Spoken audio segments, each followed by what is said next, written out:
Hey, it's SickBoy from the Gaming Aspect, and welcome to 5 Reasons Why. And today's going to be 5 reasons why CD Projekt RED are awesome. Okie dokie. So, fair about to use a lot of negativity, but I wanted to get some ideas out there as to what makes CD Projekt RED, in my mind, one of the better developers right now. Okay, so, number 1.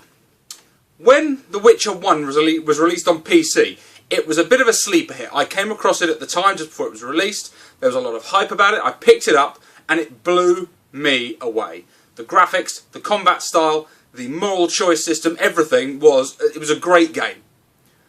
I felt that the softcore porn was a little tacked on, but that is the only criticism I really had of the first Witcher game. And absolutely loved it. Now, I bought the original edition. Day one I bought it. And I was really impressed with it. Now, a few months later, they released an enhanced edition, as most companies do, as say Bethesda do with Elder Scrolls. They released a Game of the Year edition with all the additional content. Now, what did CD Projekt RED do? As a thank you to all the people who bought and registered their game, they sent them an update. I think it was an update this is back in 2007. It was an update of about 1.5 gigabytes. It was a massive download, and it upgraded the game to the enhanced edition for free as a thank you for being an early adopter of this unknown company and its unknown IP. Now that, I thought, was a fantastic bit of business, and is one of the reasons I think they're absolutely fucking top-notch.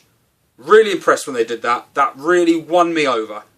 And here it is, 6 years later, and I still remember it. That just goes to show how rare it was. It was such an incredibly rare thing, and it still sticks with me as great practice. So, right.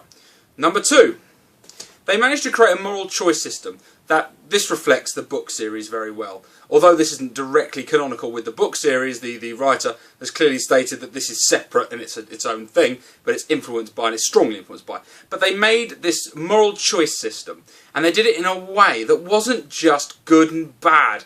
It wasn't that, and I like Mass Effect, but the Paragon points and the Renegade points, it's so arbitrary. You've got your little scale. How far up the scale on the baddie scale are you? You have it with karma points as well.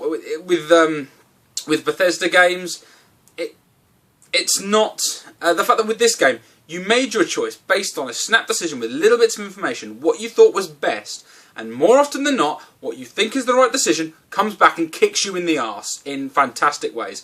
They managed to do moral choice in a complex world in a really, really well delivered way, and I thought that is something that very few games have since or before managed to capture, and I think it's terrific. And it's one of the reasons I think that the Witcher series, and hopefully again the Cyberpunk franchise that they're taking on board, it's what makes them, I think, spectacular developers. Anyway, right, 3. This is some very recent news that CD Projekt have just released, and I believe it's today they've released it.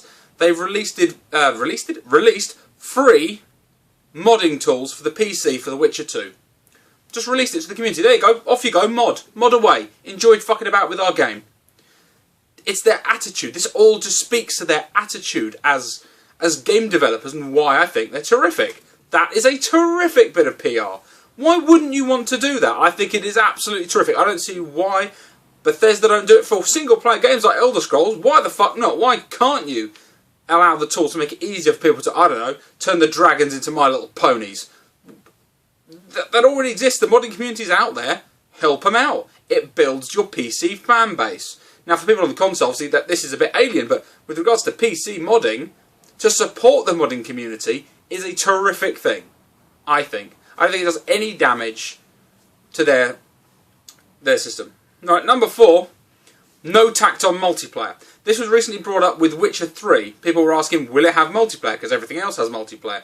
And they turned around simply, and I've reported this before, they turned around and said, why would there be tacked-on? Why would we put multiplayer?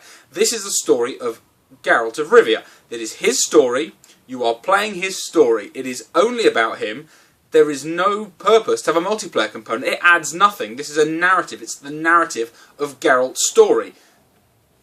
The end of story. No tacked-on multiplayer. So again, multiplayer is one of the fastest growing, in fact, the fastest growing aspect of gaming. That it's made Call of Duty into this ridiculously big selling monster that it was. And you really think, 5 years ago, multiplayer, currently console multiplayer, really since Halo 2.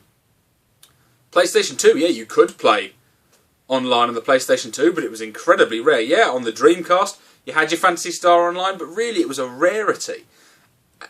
It's the thing, and it continues to be the thing, but I admire the fact that CD Projekt RED understand that their game is a narrative-based game, and in order to add multiplayer adds nothing to the quality of the game. Other developers should take note that basically tacking this sort of shit on is it's pointless. It doesn't add anything to the game. Bear that in mind, Square Enix, next time you try and stick multiplayer into a game. Tomb Raider's a good game. You didn't need to have multiplayer. You just didn't. You could have saved yourself quite a lot of money just not bothering with that. Because nobody cares about it. Anyway, now the top reason why I think CD Projekt RED are awesome, okay? Top reason for me, Witcher 2 is one of the most pirated games of all time. 4.5 million, they estimate, copies of that game were pirated. Now let's just put that in perspective. That is more copies than Tomb Raider sold. That is more copies than almost any game to be honest sold. That is more copies than Tomb Raider and Devil May Cry reboot sold combined. That is almost as much as every previous as Devil May Cry 1, 2 and 3 combined sold. That is a huge number of units. Massive number of units. Okay? Do they bleat about it? How many copies did they sell? 1 million copies of Witcher 2. Are they bitching about it? Are they going on about how you're killing the little development house? How these little Polish developers are suffering and they're starving and dancing for their supper? No. What did they do? They came out and they said, it sucks, but they also said we strongly do not believe in DRM. DRM is making consumers suffer.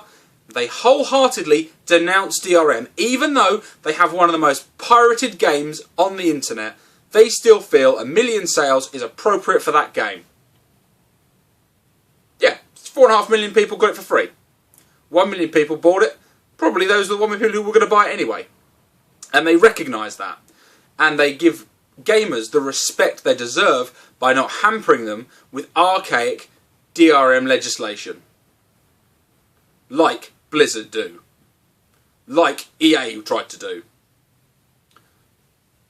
Those are the 5 reasons for me why I think CD Projekt RED are awesome. Anyway, guys, thanks a lot for watching. I'll catch you guys later.